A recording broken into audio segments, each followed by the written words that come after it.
Welcome to the space where philosophy meets futurism, where voice becomes vision, and imagination is held to the fire of reason. Today, we're diving into a question that simmered in my mind for years: has science fiction abandoned its science? Let's start with the classics: Star Trek, Star Wars, Stargate. These are household names, pillars of the genre. But when I watch them, I often find myself asking, where did the science go? The technologies are dazzling, yes, but they often feel more like fantasy dressed in lab coats.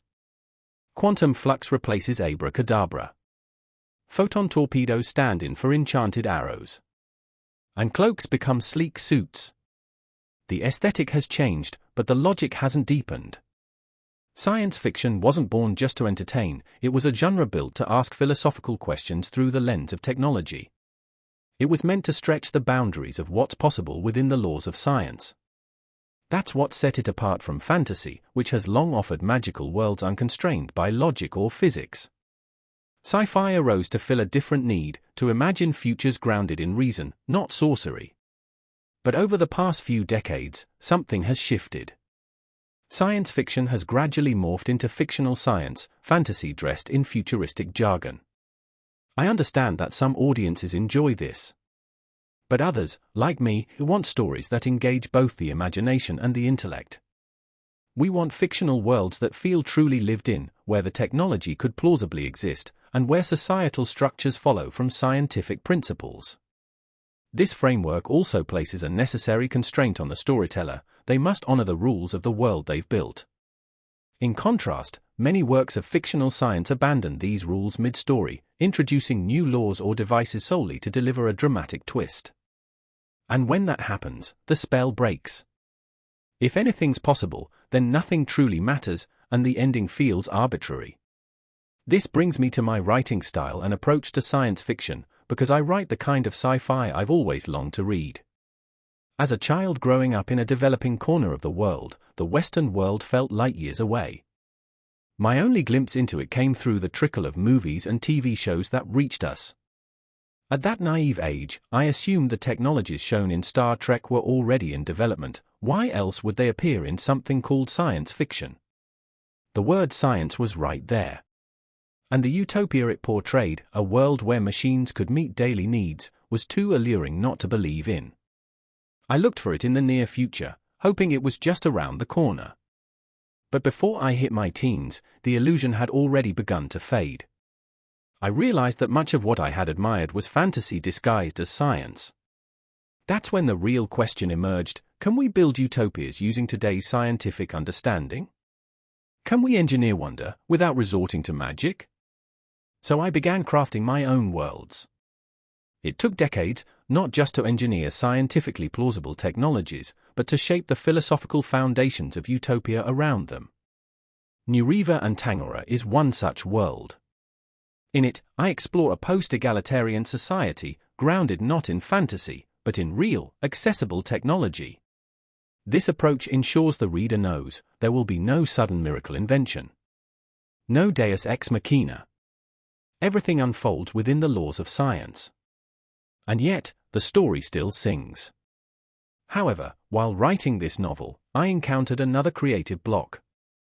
Since the philosophy of a post-egalitarian world was foundational to the story, I had to grapple with deeper human questions, particularly around wants, needs, and individual perceptions of sufficiency. Beyond solving the technological challenges, I also had to design a society that could realistically function under such ideals, and address the socio-psychological tensions that might arise within it. This added complexity to the process, no doubt. But in the end, I built a world that not only resonates with readers, it's one I find joy in revisiting, every single time. I've taken the same approach with my other sci-fi worlds as well, which I'll share more about as they become available to English-speaking audiences, hopefully next year. Coming from the developing world, my lived experience adds a unique layer to my science fiction.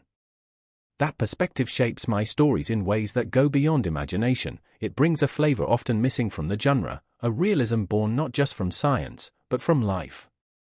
Now that you know the lens I write through, let's talk about how I bring science back to science fiction, focusing on Nureeva and Tangora, and exploring both the technical and the social sciences that underpin its world.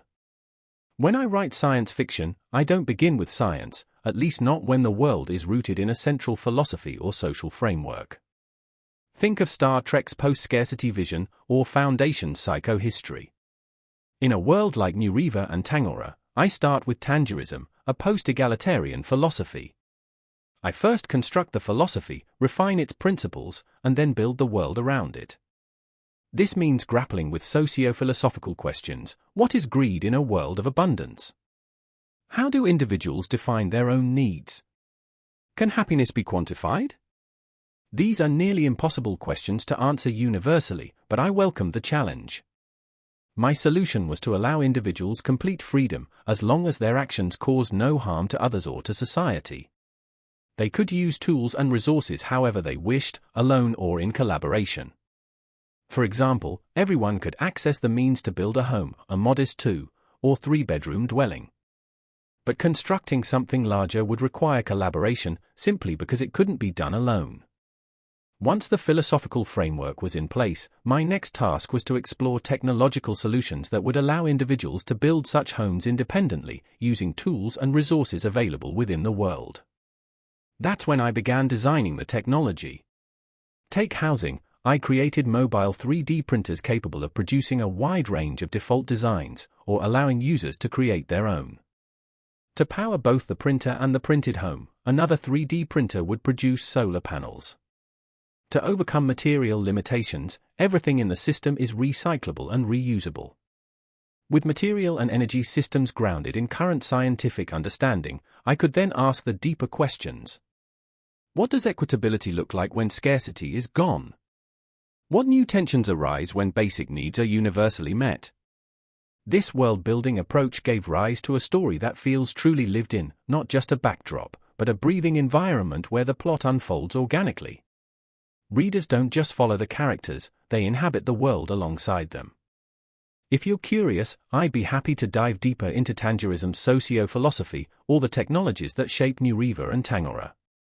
I chose not to delve into Star Wars and Stargate in this episode to keep things focused, but if that's something you'd like to hear about, let me know. And I'd like to hear your thoughts on how science fiction can evolve, what it's lost, what it might reclaim, and where it could go next. Thanks for joining me today. Until next time, keep filling the bandwidth.